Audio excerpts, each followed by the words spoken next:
Over 100 years of serving this country. Barbados like a power company.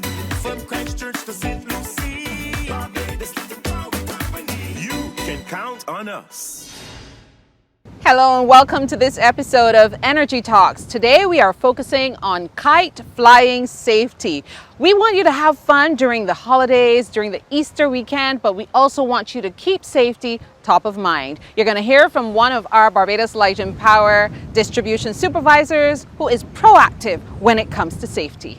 It's always good to be outdoors and taking in the fresh air. We're here at the Garrison Savannah, and I have the opportunity to chat with my colleague Wilfred Clarke. He is distribution supervisor for 2 decades at least. Yes, at least. Wilfred, I want you to tell me a little bit about that work and the time that you've given to the Barbados Light and Power Company. Oh, okay, Cassandra. I came to the Light and Power in 1984. As an apprentice after leaving college, and from there I worked my way up to the now supervisor for the last 15 years or so. I've been supervising, responsible for the substation section of the Light and Power Company. Excellent. So your typical day, any such thing as a typical day? What can it involve? There's no typical day. Every day can be different. It depends on what's happening on the outside or what's happening on the inside, depending on the substation environment. But normally it's planning, organizing, ensuring, especially in the safety area, ensuring that when the guys out there working, that they're working in a very, very safe environment. Yeah. Our motto is always that we want you to come, we also want you to leave. And that's very, very important to me. Safety first, and safety always. Everybody's happy when everybody goes back home safely. Everybody goes back home safely. That's what we love, and that is why we are here today.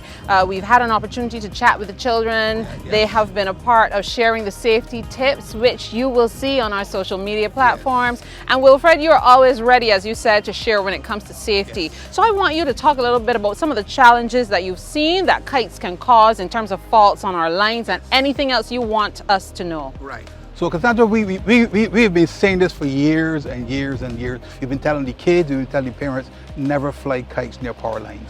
And we don't say it just because we want to say it. We say it because we know it poses a danger to life, and it also poses an impact on the system as a general thing.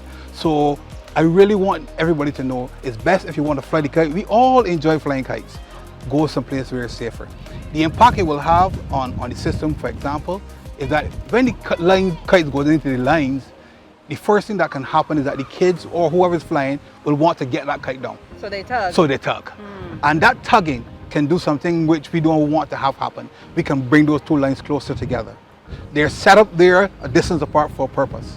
And especially the ones that we call high tension, they are normally not having any insulation on it, so they're bare. And the closer you bring them, then what can happen is what we call in the industry, you can have a flashover. And that is spark, that is fire, and that is an impact on the system. And most likely it will bring in our protection, so we will likely lose this power in that particular area. And if things don't work out as planned, it can even go further down into the substation, which will take out the entire area. So we don't want that to happen. But more important for me as well is when the kids are hanging on to the cables. Some cables today, some kite cords today are made with material that can have what we call conductive material in it. Oh, we don't want conductors. We don't want that conductor at all. So we always suggest to them that if the kite goes into the power line, the first thing we want you to do, let it go. Let it go. And call us. We have 24/7, we will come and we will take one of those kites for you. We will take one of those kites for whoever is flying it. If you're there, we will give you back.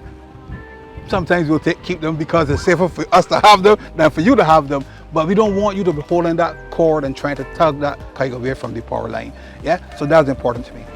You have told us how much fun the kite flying can be, and we've seen it as well. But we have also heard your earnest plea for people to fly their kites safely. That's all we really want. Have fun, but do it safely. That is correct. So I want you to leave one last tip as we wrap up today's Energy Talks. Cassandra, I'm going to leave the tip that we've been leaving for years and years and years.